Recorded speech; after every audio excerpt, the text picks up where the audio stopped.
Hi, this is MrByZ with Galaxy Toys and Collecting Cosmos. It's my last night in San Diego. San Diego Comic-Con is officially over. So I'm going to spend some time tonight editing together some video for you. The first up I have here for you is the Hasbro Star Wars panel. This will be part one because I videoed the first half of the panel and then they told me I couldn't video anymore for some reason, whatever. So I turned off the camera, but then I continued to take the audio and took pictures. And so the second part will be the audio playing with different pictures that go right along with it. I've edited that together. So this will be two separate videos. So when you're done with this, you can switch to the other one to see everything and get an idea how the panel goes. I do recommend continuing to watch the second, even though it's not video, but just pictures with the audio, because there are some good things said that you might want to know about the upcoming Star Wars line. I was in the passenger seat when Andy crashed his car dressed as Chewbacca. Yeah, and like 1 millisecond before, he's like, hey, watch out for that pole. My name is Patrick Schneider. I'm the brand manager for Black Series and Vintage. My secret is I do a few impressions badly, but at an early age I realized my best one was Darth Vader. So Can we get a little taste? Just a little sample? Obi-Wan never told you what happened to your father. You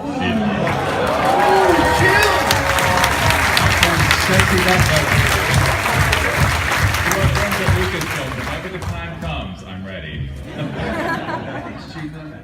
Hi, I'm Emily Candeloup. I'm a senior product designer at Hasbro on the Forces of Destiny line, and I'm at Peter May if you want And my name is Kevin McIver, and I'm part of the global brand team here on Star Wars.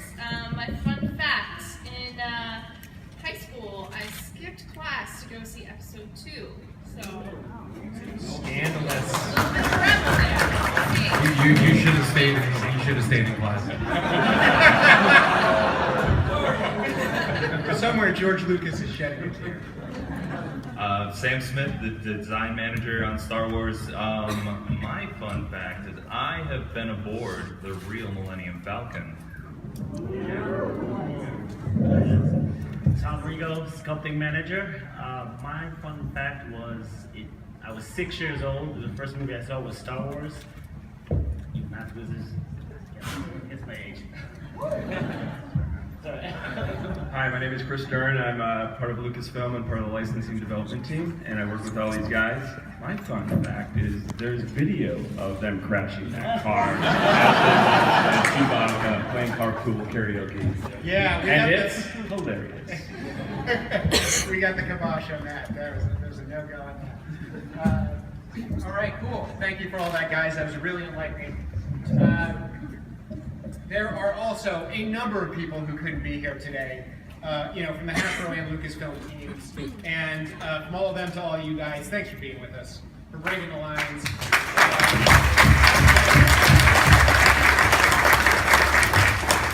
We're staffed, and what we wanted to show here, we're staffed by fans. We live and love the brand. We know you guys do too. So again, thank you from all of them to all of you. And this, in regards to fandom, is probably one of the biggest events in the last few years. This is a photo montage of Force Friday from 2015. Raise your hand if you were at a Force Friday event. Nice. So this was basically Carnival for Star Wars fans around the globe. We bring this up because Force Friday 2 is coming. We're all very psyched about that. So we're not going to be talking about any of the plans for that yet. We want to surprise you guys. We're not going to be talking a lot about a lot of Force Friday 2 product, even though we do have some great product reveals. We want to keep that special too. Just know that there's a lot of special stuff in store. We can't wait for you guys to experience it. And with that, let's get to toys. Yeah. So first up, we're going to be talking a bit about Black Series. So obviously we know there's a lot of passionate 3 3/4 inch super articulated vintage fans out there, and we'll certainly get to that. That's an important part of our line moving forward. But who out there is a fan of the Black Series?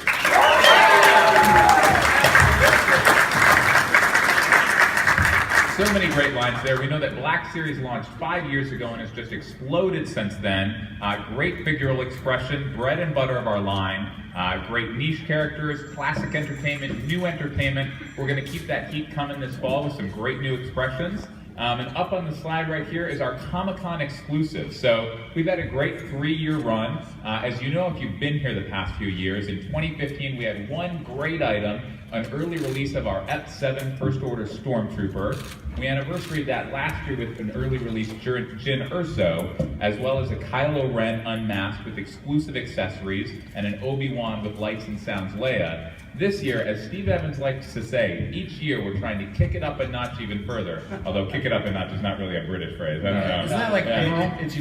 very well done? Very well done. Very well. Cheerio. Take it up a tick. Take it up a tick. Please tell me there's some Brits in the audience. Are there any Brits in the audience? Oh, thank goodness for that. Right. We'll take them all on afterwards. Absolutely. Yeah, you can take me now. So you can see on the screen our 3 exclusives, and we'll tell you a bit about each of them. So up in the upper left-hand corner is my favorite. It's amazing. It's our Luke and Speeder early release. So the Speeder, literally at Comic-Con last year, I asked fans what item they wanted in the 6-inch scale, and the #1 request was Luke's Land Speeder. So we went back and we said, let's do it. So we're releasing that sometime later this fall, but early release here at Comic-Con. Now there's 4 exclusive elements of this item. The first is the packaging. It's the most premium packaging we've ever done. If you purchased one, you feel it in your hands. It's just got more heft than anything we've ever done before. There's also a lot of nuanced details. So Luke has a finer soft goods tunic. The engine has some reveals, and it's more heavily decorated, so it's a little more nuanced for the discerning collector. In the lower left-hand corner there, you can see Grand Admiral Thrawn. We all love him, back in canon, absolutely. Let's give it up to Grand Admiral Thrawn. Positive guy, like nothing. Great thing about that item is all of those accessories except the blaster are exclusive to Comic-Con. It's the only place you can get them. And if you haven't noticed, there's a lot of really cool Easter eggs. My favorite one is that little cup there. It's the cup of a carpenter. If you get that reference, it's actually the Holy Grail from Indiana Jones and the Last Crusade. It's an Easter egg in the TV show. We brought it into the item along with the stone there from Dark Crystal. And then of course on the right, we've got the F8 early release 2-pack. We've been wanting to do Old Man Luke from F7 and F8. We're finally doing him, releasing him for the first time here, along with obviously Rey in one of her new F8 outfits there with her lightsaber. Oh yeah! Yeah, all right. I gotta warn you guys, this presentation is like 80% clapping. Absolutely, we're a positive bunch. Now talking about lightsabers, before we click the slide forward, we obviously have a collector line, Force Effects lightsaber line that you've seen already. You notice everyone else gave theirs out, I didn't. You might conclude that I'm just a jerk that doesn't like giving away toys to children. That's not the case. It's because the one I was carrying is not officially revealed yet. It's not yet in market. It's a new lightsaber to our Force Effects line, true to the new entertainment, probably the most important lightsaber in the lore right now. I know we're building this up. It looks familiar, but for the first time ever, Rey's Force Effects lightsaber. Oh yeah!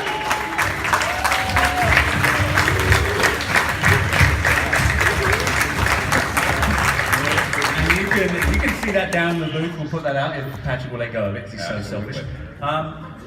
Other things you've seen down the booth, I hope you'll visit us down there, but one of the things you'll notice in the booth is this amazing diorama. Hands up if you've seen it.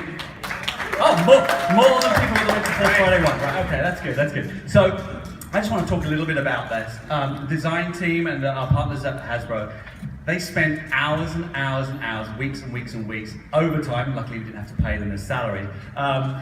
Late nights, probably $1,000 worth of pizza. Sam over there masterminded the whole thing with Tom, and out in the audience we have Eric, Jordan, Sky, and Kim. You want to raise your hands? Guys, yeah, big clap, huge clap. They spent hours. It just goes to prove that no one needs sleep, right, Sam? And that they are huge fans, and we live and breathe this brand, and they put an amazing diorama together. So I actually kind of want Sam and Mark, apologies, Tom. Sam and Tom, just sort of give you a little bit of a glimpse about how they put this all together and a little bit of the behind the scenes for that. I will click, you will tell me when to move on, All right. So I click. Yeah. I'll click. You worked it out. Yeah. All right. So generally in the past when we've been doing sort of these 6-inch, and last year we had our walking display, it's something that we've always sort of, vended out and sort of utilized outside resources to really be able to put those together. But especially with it being such a milestone in terms of 40th anniversary, this is really the foundation for Star Wars. This is the galvanizing moment for everyone being in this room. And what we wanted to be able to do is really be able to put together a display that, does the film some justice. So we met about 4 months ago, and it was like, we got to put something together. What's your conversation in the hallway? Say, hey, we got to do Comic-Con this year. What are we doing? And again, the milestone being 40 years, we were like, we got to do something epic. It's got to be great. And we started thinking about what scenes we want to recreate. And we just had this whole list, and suddenly we took inventory of what we had available, figure-wise. And we realized nobody was going to work on this if they didn't get to work on what they wanted to work on. Yes. So, to satisfy everyone, we put everything in the diorama. Yes. So you'll find we have it worked out great. We have almost every sort of major player for the film. Almost. Yeah. But it's really something we wanted to sort of be able to tell a thematical story of the film. So there is actually a start and an end to the case. If you see the image up there, this is actually how we started to sort of compile together how we were going to, assemble this. Yeah, this is the rough mock-up digitally that we did, because the case there is what was existing. We had that case from last year, so we were, all right, what can we fit into this case, so it doesn't feel overly crowded, but we can fit all the key beats that we have throughout the story. So all of the major players are introduced. You have Vader coming in. We're utilizing the new centerpiece that'll be coming out. Storming the tandem with the stormtroopers, and then as you go around the corner, you see Leia handing off the plans to R2. They escape down the what do you call it, escape pod. But should they shoot that pod? No, there's no life form. There's no life form. This is where we're sparse with the ammo. Yeah. So it just continues. We just, as you go, you got R2 being captured, and then it just goes on. We meet Luke, we meet Obi-Wan, and so on and so forth. As you go around to the other side, you see, or the side I should say, this was an undertaking, the Millennium Falcon, we'll talk about that later. And and then it goes to the Death Star, which obviously a lot of key elements take place. On this side, it becomes less of a linear narrative and more of a, talking about composition and trying to get everything looking great and still fitting all these key scenes in there, or iconic scenes. So like you have the chasm swing, Obi-Wan with the tractor beam, so all of that stuff, the trash compactor. But Tom, when we put this together, we did not agree on a sandcrawler. No. We initially, you can see initially on we agreed to this. Yes, we agreed to this, and we were looking at it going, oh man, it just feels really empty with 3PO sitting there. And then like 2 or 3 days before, I had this brilliant idea. Obviously, time isn't an issue with this thing. It's like, we got all the time in the world. We're still, epoxying things together as it's going into the truck. In the interest of time, let's have a look at some colour. Sure. You want some color? All right. So, a lot of mixed mediums used in this. So you'll find a lot of 3D digital sculpting was used and 3D printed. We used vector files to create components that we could laser cut and construct a lot more of the Death Star components because it's very architectural. And then you're also going to find a lot of traditional sculpting in here. So a lot of the rock formations, the sand dunes, everything that's sort of compiled into the trash compactor. We actually had to make trash, which is a surprisingly good thing to do. Star Wars trash is different from regular trash. And a lot of foam. And the last month we drove met the biggest Falcon he's ever kind of been involved with. That's a picture of Mark's big Falcon next to a small section of our slightly bigger Falcon. Let's have a look at some more. So here you can see kind of the assembly that goes into this. So once we actually 3D printed the Falcon, which again, because we're sort of doing this after hours, we can't really utilize our machines' times that still have to do the day-to-day processes for Hasbro. So we're kind of doing this guerrilla after hours 3D printing projects, which we had to export into a lot of pieces so that we could fit them in over time, just sneaking them by. So I think our Falcon broke down to like 60 parts. Yeah. Big pieces. But a full exterior, interior. We did a full fiber optic cockpit, which my hands are still bleeding from running 250 individual lines to ensure that every switch in the Falcon lights up. Every barrel, every crate. We even accurately, portrayed how the Falcon actually stood in the original Death Star hangar back in 1977. So, that hollow chest board, every piece is exactly where it's intended to be. It's just overwhelming. Our building, which is wonderful by the way, but at 5 o'clock, the majority of the staff leaves. At 6 o'clock, they shut off the air, and that includes the ventilation system. So when we're doing all this painting, all of a sudden we're filling the building with fumes. Thankfully, we never set the fire alarms off more than once. But then we also had to deal with the acrylic fire that was off-gassing into someone's office. Oh my gosh. And by around 12 o'clock at night, they'd shut off the lights, so we'd be working by candlelight and really getting things fun. Well, we loved it. We're not complaining. And that was really sort of the ongoing thing. This was totally a project of love.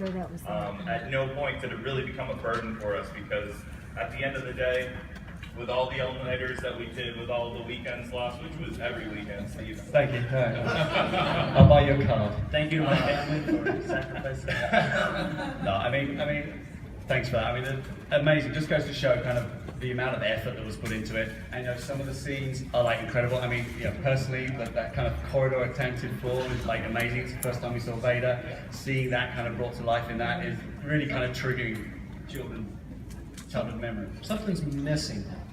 Yeah, I know. And you said you had to do it all, guys. Couldn't do it all. There are things. I that feel are like missing. there So- were more futuristic bike helmets in the scene. So what was missing was like a Rebel Fleet Trooper. So what the hell? Let's give you a Rebel Fleet Trooper in Black Series, all right? Why not? Yeah. All right. Let's start getting into it. So Sam's vision for this really kind of prompted us to like do some stuff. Had to fill it out. So the Rebel Fleet Trooper we're bringing later on in the year. He will come with a removable helmet, and as a last-minute addition after we saw Rogue One, we're putting in the Death Star data card as well. Really small, don't lose it. Don't lose it, all right? So really, really cool. So we'll be adding that. We'll just add it, yeah. So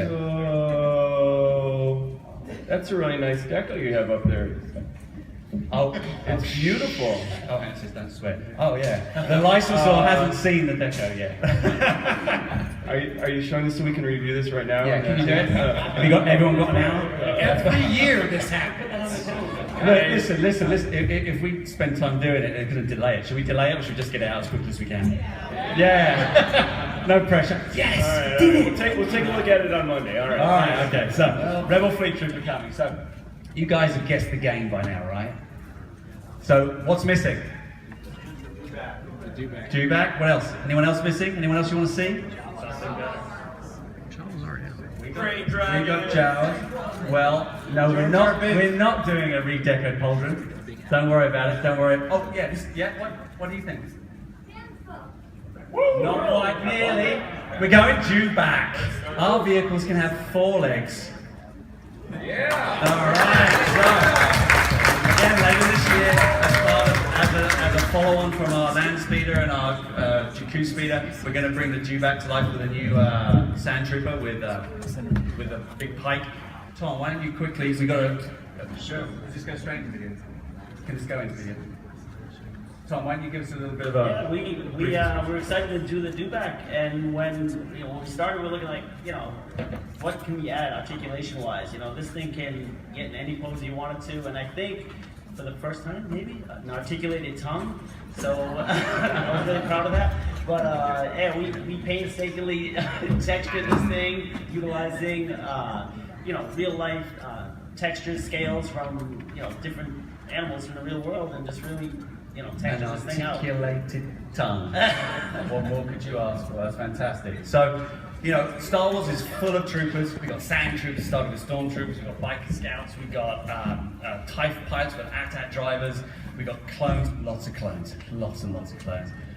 We got Rogue One that are bringing shore troopers and things like that. Boring. My favorite is Generic. Generic and boring. Biker Scout. I like Biker Scouts too, but it's boring. Oh, so who do you like, Mr. Know-It-All? Well, there's like an obvious trooper that's been absent from our line, and I mentioned that this guy was going to be coming, and I mentioned it 3 years ago. Sorry it took so long. But my favorite trooper, we finally got him in the line, is of course Captain Rex. So,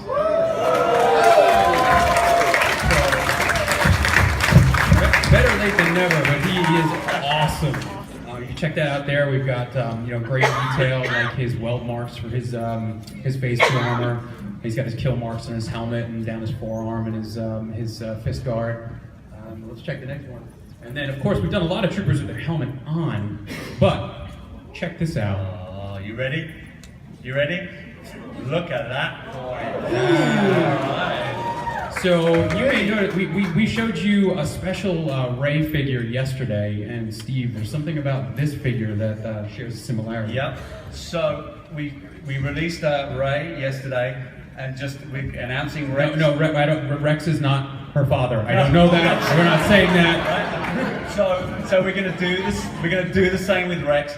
Don't worry, we're not just sticking to characters with one-syllable names that start with R and 3 letters. We will do more of them. But So that's the end of part 1 of the Hasbro panel. Be sure to check out part 2, which should be up either now or very shortly. Thank you.